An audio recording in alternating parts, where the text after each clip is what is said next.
दादी नानी का कहानी सुनाने का समय शुरू हो गया है। दादी नानी बच्चों को पहले तेनालीराम का एक किस्सा सुनाएंगी और फिर राजा की कहानी।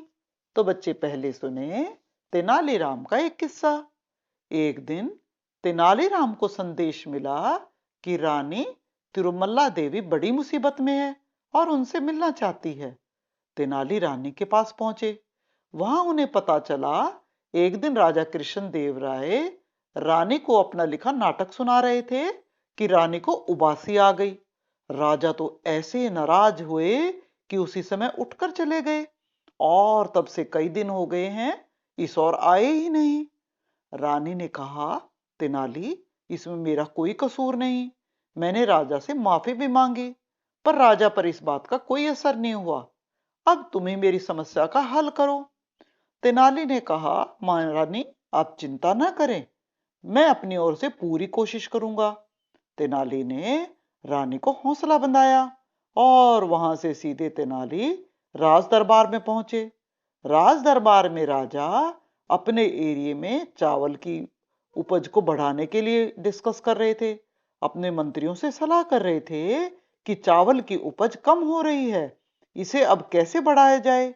हमने कई बार कोशिश करी है लेकिन इस समस्या का कोई हल नहीं हुआ है।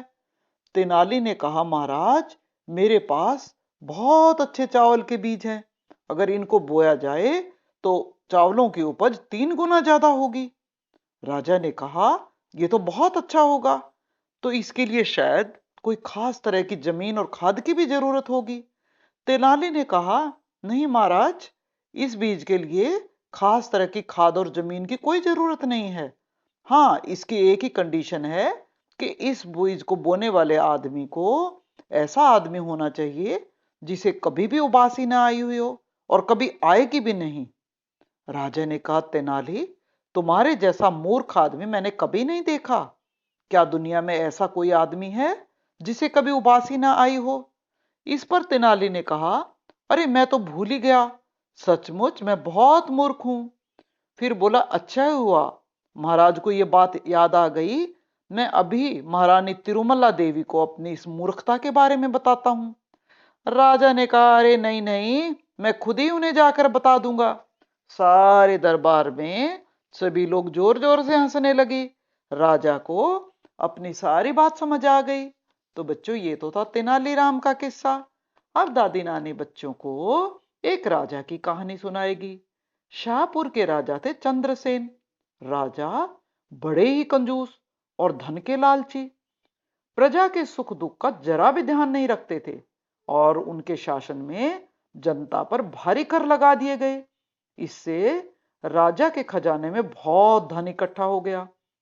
चंद्रसेन ने सोने की मुद्राओं के बड़े बड़े बोरे भरकर राजकोष में रखवा दिए। गरीब जनता बड़ी परेशान थी। अचानक एक बार राजपुर के राजा ध्रुवसेन ने शाहपुर पर आक्रमण कर दिया। चंद्रसेन की सेना संख्या में ज्यादा होने के बाद भी ध्रुवसेन की सेना का मुकाबला करने में फेल हो गई। दुश्मन की सेना ने शाहपुर राज को जमकर लूटा। सारा खजाना लूटकर वो अपने साथ ले गए और राज्य की आर्थिक हालत बहुत कमजोर हो गई। चंद्रसेन ने मंत्रियों से पूछा, आप लोग बताएं, हमारे पास सेना अधिक होने के बाद भी हम क्यों हार गए? काफी सोच विचार के बाद कुछ भी मंत्री कुछ भी ना बता पाए। आखिर में राजपुरोहित बोले, राजन, आपने जनता का इतना शोषण किया है जिसके कारण वो आपसे नफरत करने लगे हैं। सैनिकों की संख्या ज्यादा होने से कुछ नहीं होता। जब तक सैनिकों में जोश नहीं होगा और देश प्रेम नहीं होगा, तब तक वो कभी भी जीत नहीं सकते हैं। इसका मतलब ये हुआ कि सैनिकों ने जानबूझकर मेरा राजकोष लुटवाया है, चंद्रसेन ने ऊंची आवाज में कहा। राजपुरोहित ने शांति से कहा, राजन, राजा, राजकोष में रखा धन आपका नहीं था, वो तो प्रजा का था। धन तो जनता का लुटा है। आपने तो केवल इस धन को जनता से छीनकर अपने पास रखा था। चंद्रसेन ने कहा, आपके कहने का मतलब क्या है राजपुरोहित जी? राजपुरोहित ने कहा, महाराज, भविष्य में आप केवल उतना ही कर जनता से लें जितना आपके राज्य को चलाने के लिए धन की जरूरत हो। जमा धन पर आप जितना धन जमा करेंगे, उस पर दुश्मनों की नजर रहती है और वो धन आप जनता से जबरदस्ती लेते हैं। उससे जनता भी दुखी रहती है। यदि अपने धन को राजकोष में जमा न करके प्रजा को सुख दिया होता, तो आपको कभी हार का मुंह नहीं देखना पड़ता। राजपुरोहित ने समझाने की मुद्रा में कहा।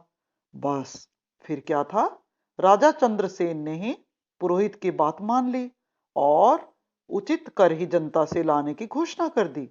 इससे सारे राज्य में सुख समृद्धि हुई, प्रोग्रेस हुई, प्रजा खुशहाल हो गई और सैनिक भी बहुत खुश हो गए, जोश में हो गए। एक दिन शाहपुर के सेनापति ने राजा चंद्रसेन से आज्ञा लेकर राजपुर पर हमला कर दिया। सैनिकों ने नए जोश के साथ ध्रुवसेन पर इतना भयानक हमला किया कि ध्रुवसेन को जान बचाकर जंगल की ओर भागना पड़ा। शाहपुर के सैनिकों ने राजपुर का सारा शाही खजाना लूट लिया।